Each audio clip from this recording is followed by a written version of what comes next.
issue is just how to penetrate doon sa mga envelope o lipid-coated membranes ng viruses.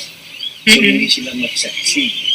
So, nagkakaroon ng problema ang gamot ng mga ginagamit nila, mga antiretroviral drugs. So, nandun lang sila sa labas ng surface, hindi sila makapasok hindi sila makapenetrate. So, plus, this is synthetic. No? So, I believe kasi yung balancing aside from absorption, these are the two major issues doon sa gamot. Number one, yung wala kang side effect.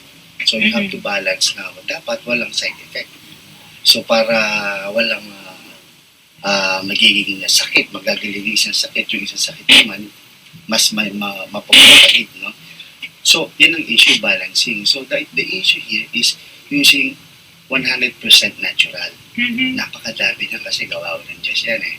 But unfortunately, hindi sila din makaka-penetrate kasi nakasarado yung molecules nila. So, yung technology ko, I've been in the research for almost 20 years. So, alam ko na definitely how to address yung different chemical reactions by using different additives. So, paano ko ma-expose yung mga essential molecules like yung rapsine oil, napakaganda ng fatty acids niya, no? So, yung palm oil, may oleic acid dyan. Ang coconut oil, may lauric acid dyan. May caprylic acid dyan. So, yung fish oil, merong omega-3 yan. So, I combine those fatty acids and then process and evaporated yung surface tension lang. So, walang magbabago sa molecular structure.